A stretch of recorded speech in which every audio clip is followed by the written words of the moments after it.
Very first day in Accra, Ghana, a city teeming with life and stories at every turn. My day started at Albert's house, Elaine's friend who's been in Ghana for over 15 years, waking up to the company of 2 dogs and a surprisingly old egg-laying bird. I began my day with a refreshing swim in the pool, a sort of meditation to set the tone.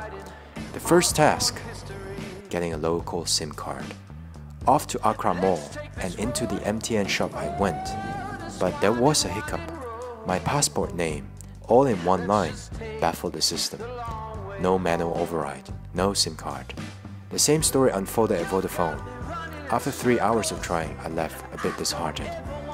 Stepping out, I decided to explore the bustling streets. With my 360 camera in hand, I encountered the harsh realities of life here.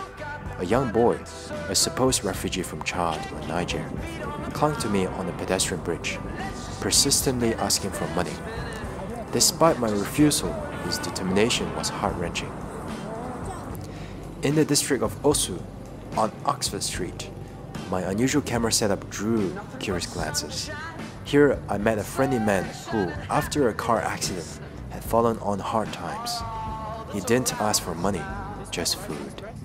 Moved by his plight, I brought him rice and a drink, and his gratitude was overwhelming. Then came Michael, a charismatic man with dreams of leadership. Few of them are enjoying this country. A lot of them are suffering, and they always piss me off. They always say good things, so always piss me off. So I'm praying to God one day He make me become a leader for this great nation. He introduced me to his artwork. I'm gonna give you this one. Okay. Learn from your past. Okay. Always learn from your past. Yeah. His passion was infectious. When I bought a piece of his art, he chose one symbolizing learning from the past, a fitting memento of our encounter. As I wrap up my day, the man I helped earlier appeared, offering blessings and thanks once more.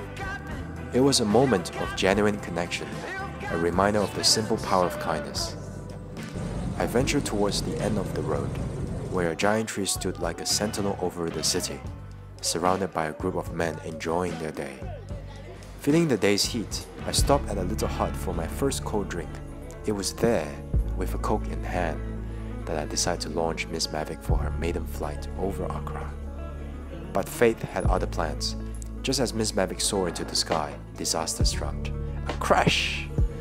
My heart sank as I watched my drone tumble down, landing in the most unlikely place, the giant tree I had just passed, where the men were gathered. Approaching the tree, I was met with curious glances and a bit of humor. "Is that your drone up there?" one asked. Another jokingly accused me of being a spy. But then, the unexpected. An offer to help for a fee. With all the cash I had, 380 cedis. A brave local climbed the tree amid cheers and excitement, turning this into a communal event. It was like a scene out of a movie, with Miss Mavic being caught in a makeshift cloth cradle. The tree, it turned out, was sacred to the community, hosting an annual festival. The boss, a friendly figure, invited me to sit with him and his friends. There, over cold beers, he shared stories about the tree and its cultural significance. I showed him my work, and he welcomed me back anytime.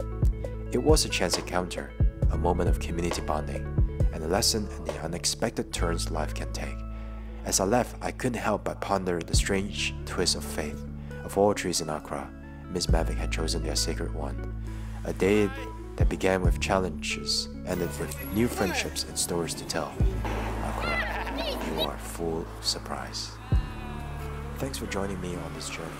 Stay tuned for more tales from my travels in Ghana. Until next time.